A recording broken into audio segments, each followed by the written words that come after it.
Chapter 9 मनोवैज्ञानिक कौशलों का विकास।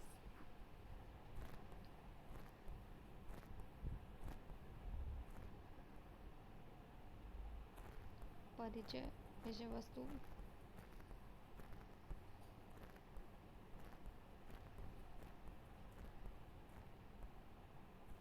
अनुपयुक्त मनोविज्ञान के सभी क्षेत्रों में मानव स्वभाव एवं विभिन्न स्थितियों में मनोवैज्ञानिकों की भूमिका के बारे में आधारभूत मान्यताएं समान हैं।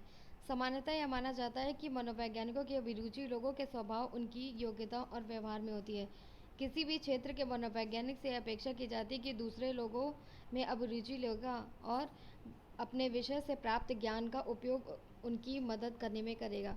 एक मनोवैज्ञानिक शरणार्थी की इतिवृत्ति को प्राप्त करने में उसके समाज, सांस्कृतिक परिवेश में उसके व्यक्तित्व मूल्यांकन तथा अन्य महत्वपूर्ण विमाओं में सक्रिय अभिरुचि लेता है। यहाँ आप सोच सकते हैं कि शरणार्थी कोई विशेष पद है जिसका उपयोग नैदानिक या परामर्श की स्थितियों में किया जाता है। मनोविज्ञान में शरणार्थी क्लाइंट वह व्यक्ति समूह संगठन है जो स्वयं ही किसी समस्या के समाधान में मनोवैज्ञानिक में मदद, निर्देशन या हस्तक्षेप प्राप्त करना चाहता है। कौशल। कौशल पद की प्रवीणता, दक्षता या निपुणता के रूप में परिभाषित किया जा सकता है, जिसका अर्जन या विकास प्रशिक्षण अनुभव के द्वारा किया जा सकता है। व्यवस्था शब्दकोश के अनुसार उन गुणों को स्वायत्तीकरण के रूप में परिभाषित किया है जिससे कुछ किया जाता है या दूसरों से करवाया जाता है। अमेरिकी मनोवैज्ञानिक संघ 1973 ने एक कार्यदल गठित किया जिसका उद्देश्य था उन कौशलों की पहचान करना जो व्यावसायिक मनोवैज्ञानिकों के लिए आवश्यक हो। इस कार्यदल ने कौशलों के 3 समुच्चय की संस्तुति या अनुशंसा की। ये हैं व्यक्तिगत भिन्नताओं का मूल्यांकन, व्यवहार परिष्करण कौशल तथा परामर्श एवं निर्देशन कौशल। इन्हीं कौशलों और क्षमताओं की पहचान एवं उपयोग ने अनुप्रयुक्त मनोविज्ञान के अभ्यास की नींव को सकारात्मक मजबूती प्रदान की। क्यों कोई व्यक्ति एक व्यावसायिक मनोवैज्ञानिक के रूप में कैसे विकसित हो सकता है? एक प्रभावी मनोवैज्ञानिक के रूप में विकास। अधिकतर लोग सोचते हैं कि वे किसी न किसी प्रकार के मनोवैज्ञानिक हैं। हम अक्सर बुद्धिहीनता, मनोग्रंथि, अन्यथा संकट, मानसिक बाधाओं, अभिवृत्तियों, दबाव, संप्रेषण बाधाओं के बारे में बात करते हैं। सामान्यतः इन पदों का परिचय लोगों के लोकप्रिय लेखन तथा जनसंचार के माध्यमों से होता है। मानव व्यवहार में कई प्रकार के सामान्य बुद्धि के पद लोग अपने जीवन से जुड़ी प्रक्रियाओं से सीख लेते हैं। मानव व्यवहार से जुड़ी कुछ नियमितताओं के अनुभव के आधार पर उनके बारे में सामान्यीकरण किया जाता है। इस प्रकार का दैनिक अव्यवसायिक किया मनोविज्ञान अक्सर उल्टा असर डालता है, कभी कभी तो अत्यंत भयावह हो सकता है। अभी भी प्रश्न बना हुआ है कि एक कूटनीतिक मनोवैज्ञानिक को वास्तविक मनोवैज्ञानिक से कैसे अलग करें। इसका उत्तर कुछ इस प्रकार के प्रश्न पूछकर तैयार किया जा सकता है, जैसे उसका व्यावसायिक प्रशिक्षण, शैक्षिक पृष्ठभूमि, संस्थागत संबंधन तथा उसका सेवा देने संबंधी अनुभव आदि। यहाँ पर यह महत्वपूर्ण है कि उस मनोवैज्ञानिक का प्रशिक्षण एक शोधकर्ता के रूप में कैसे हुआ और उसमें व्यावसायिक मूल्यों का आंतरिकीकरण कितना हुआ। अब इस बात को माना जा रहा है कि मनोवैज्ञानिकों द्वारा प्रयुक्त उपकरणों का ज्ञान, उनसे जुड़ी विधियां एवं सिद्धांत मनोवैज्ञानिक विशेषता प्राप्त करने के लिए आवश्यक है।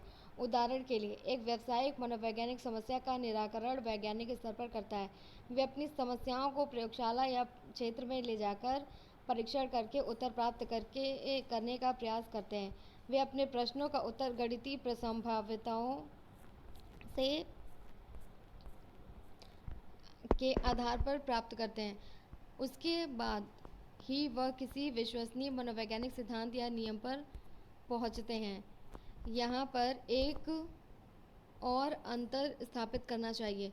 कुछ मनोवैज्ञानिक शोध के माध्यम से सैद्धांतिक निरूपणों की खोज करते हैं, जबकि कुछ अन्य हमारे प्रतिदिन की क्रियाओं और व्यवहारों से संबंधित रहते हैं। हमें दोनों प्रकार के मनोवैज्ञानिकों की जरूरत है। हमें कुछ ऐसे वैज्ञानिक चाहिए जो सिद्धांतों का विकास करें, जबकि कुछ दूसरे उनका उपयोग मानव समस्याओं के समाधान के लिए करें। यहाँ यह जानना महत्वपूर्ण है कि शोध कौशलों के अलावा एक मनोवैज्ञानिक के लिए वे कौन सी क्षमताएं हैं जो आवश्यक हैं। कुछ दशाएं और सक्षमताएं ऐसी हैं जो मनोवैज्ञानिकों के लिए अंतर्राष्ट्रीय स्तर पर आवश्यक मानी जा रही हैं। इसके अंतर्गत ज्ञान के वे क्षेत्र आते हैं जिसको शिक्षा और प्रशिक्षण पूरा करने के बाद व्यवसाय में आने से पूर्व किसी मनोवैज्ञानिक को जानना चाहिए। ये शिक्षकों, अभ्यास करने वाले एवं शोध करने वाले सभी के लिए ज़रूरी है।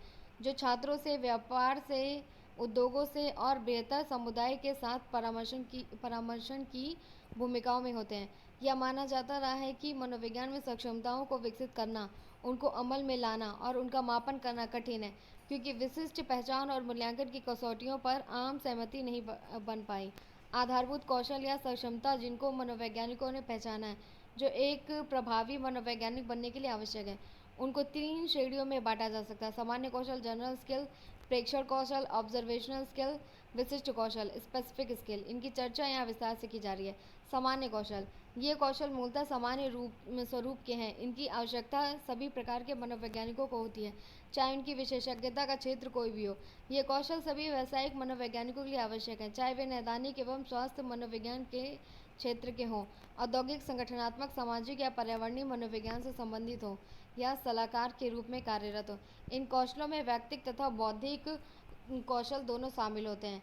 यह अपेक्षा की जाती है कि किसी प्रकार का व्यावसायिक प्रशिक्षण, चाहे नैदानिक हो या संगठनात्मक, उन विद्यार्थियों को नहीं दिया जाना चाहिए जिनमें इन कौशलों का अभाव हो। एक बार इन कौशलों का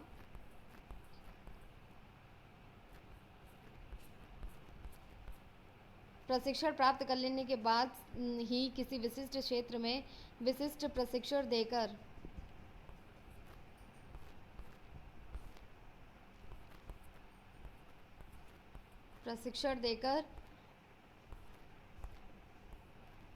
उन कौशलों का अग्रिम विकास किया जा सकता है। इन कौशलों के उदाहरण बॉक्स में दिए गए हैं।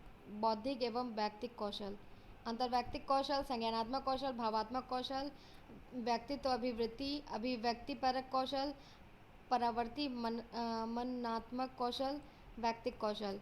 विविधताओं के प्रति संवेदनशीलता, व्यक्तिगत एवं सांस्कृतिक भिन्नताएं, आत्म का ज्ञान, भिन्न स्थितियां, विविध पृष्ठभूमि, भिन्न सांस्कृतिक अपरिहार्यता, सांस्कृतिक विश्वासों में विविधताओं को प्रोत्साहन। प्रेक्षण कौशल: मनोवैज्ञानिक चाहे शोध कर रहा हो या क्षेत्र में व्यवसाय कर रहा हो, वे ज़्यादातर समय सावधानीपूर्वक सुनने, ध्यान देने और प्रेक्षण करने का काम करते हैं। वे अपनी समस्त संवेदनाओं का उपयोग देखने, सुनने, सूंघने, स्वाद लेने या स्पर्श करने में करते हैं। इस प्रकार मनोवैज्ञानिक इस उपकरण की तरह से अपने परिवेश की समस्त सूचनाओं का अन्वेषण कर लेता है। आप प्रेक्षण के बारे में पहले कक्षा 11 में पढ़ चुके हैं, इसलिए इस वर्ष हम प्रेक्षण कौशलों के विकास संबंधी पक्षों पर अधिक ध्यान देंगे। एक मनोवैज्ञानिक अपने परिवेश, जिसमें घटनाएं एवं व्यक्ति दोनों शामिल हैं, के विभिन्न पहलुओं के बारे में प्रेक्षण करता है। प्रारंभ में एक मनोवैज्ञानिक अपने चारों ओर के वातावरण का सावधानीपूर्वक निरीक्षण करता है तथा भौतिक स्थितियों को जानने की चेष्टा करता है, जैसे वह फर्श के रंग या छत की बनावट, खिड़कियों और दरवाजों के आकार, प्रकाश की व्यवस्था, कला, चित्र, पेंटिंग या मूर्तिशिल्प पर भी ध्यान देते हैं। ये छोटे, सूक्ष्म तथा अप्रासंगिक दिखने वाले संकेत मानव व्यवहार को प्रभावित करते हैं।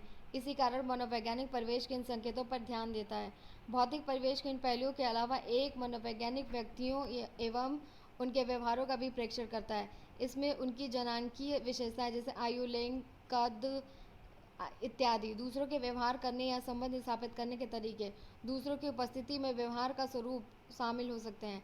इन सभी पक्षों का मनोवैज्ञानिक एक अभिलेख या रिकॉर्ड तैयार करता है, जिससे प्रेक्षण की प्रक्रिया में कुछ महत्वपूर्ण एवं सार्थक पक्षों को समझा जा सके। धैर्यपूर्वक प्रेक्षण करना: अपने भौतिक परिवेश को निकट से देखना, जिससे क्या, कौन, कैसे, कहाँ, कब को समझा जा सके। लोगों की प्रतिक्रियाओं, संवेगों और अभिप्रेरणाओं के प्रति जागरूक रहना। उन प्रश्नों को पूछना जिनका उत्तर प्रेक्षण करते समय पाया जा सके। स्वयं को उपस्थित रखना, अपने बारे में सूचना देना यदि पूछा जाए। एक आशावादी कौतूहल या जिज्ञासा से प्रेक्षण करें और नैतिक आचरण करें। प्रेक्षण के दौरान लोगों की निजता के मानकों का पालन करें। उनसे प्राप्त सूचनाओं को किसी को भी ना बताएं। इसका ध्यान रखें, आप प्रेक्षण के 2 प्रमुख उपागमों से पहले ही परिचित हो चुके हैं: प्रकृतिवादी प्रेक्षण तथा सहभागी प्रेक्षण। आइए इनके बारे में कौशल विकसित करने की जानकारी लेते हैं। प्रकृतिवादी प्रेक्षण, नेचुरलिस्टिक ऑब्जर्वेशन, एक प्राथमिक तरीका है जिससे हम सीखते हैं कि लोग भिन्न स्थितियों में कैसे व्यवहार करते हैं। मान लीजिए आप जानना चाहते हैं कि जब कोई कंपनी अपने उत्पाद में भारी छूट की घोषणा करती है तो उसकी प्रतिक्रिया स्वरूप लोग शॉपिंग मॉल में जाने पर कैसा व्यवहार करते हैं। इसके लिए आप एक शॉपिंग मॉल में जा सकते हैं। इन पर छूट वाली वस्तुओं को प्रदर्शित किया गया है। क्रमबद्ध ढंग से आप प्रेक्षण कर सकते हैं कि लोग खरीदारी से पहले या बाद में क्या कहते हैं या करते हैं। उनके तुलनात्मक अध्ययन से वह क्या हो रहा है इस बारे में रुचिकर सूझ बन सकती है। सहभागी प्रेक्षण प्रकृतिवादी प्रेक्षण का ही एक प्रकार है। इसमें प्रेक्षण की प्रक्रिया में एक सक्रिय सदस्य के रूप में संलग्न होता है। इसके लिए वह उस स्थिति में स्वयं भी सम्मिलित हो सकता है जहां प्रेक्षण करना है। उदाहरण के लिए ऊपर दी गई समस्या में एक प्रेक्षणकर्ता उसी शॉपिंग मॉल की दुकान में अंशकालिक नौकरी लेकर अंदर का व्यक्ति बनकर ग्राहकों के व्यवहार से विभिन्नताओं का प्रेक्षण कर सकता है। इस तकनीक का मानवशास्त्री बहुतायत से उपयोग करते हैं, जिनका उद्देश्य होता है कि सामाजिक व्यवस्था का प्रथमतया दृष्टि से एक परिप्रेक्ष्य विकसित कर सकें जो एक बाहरी व्यक्ति को समानता उपलब्ध नहीं होता। प्रेक्षण के लाभ इसका प्रमुख लाभ यह है कि प्राकृतिक या स्वाभाविक स्थिति में व्यवहार को देखने और अध्ययन करने का अवसर देता है। बाहर के लोगों को या स्थिति में रहने वाले लोगों को प्रेक्षण के लिए प्रशिक्षण दिया जाता है। आपने अंतर्वैयक्तिक कौशल का मूल्यांकन, मित्र भाव, मनस्थिति, हास्य भावना, जीवन वृत्ति, अभिप्रेरणाएं, समूह टीम में काम करने की योग्यता, स्वतंत्रता, स्वाधीनता, दूसरों द्वारा स्वीकार किए जाने की इच्छा, अनुशासन। इसकी कमी यह है कि प्रेक्षण करने में अभिनति या पूर्वाग्रह की भावना आ जाती है, क्योंकि प्रेक्षक या प्रेक्षित की भावनाओं को प्रभावित कर देती है।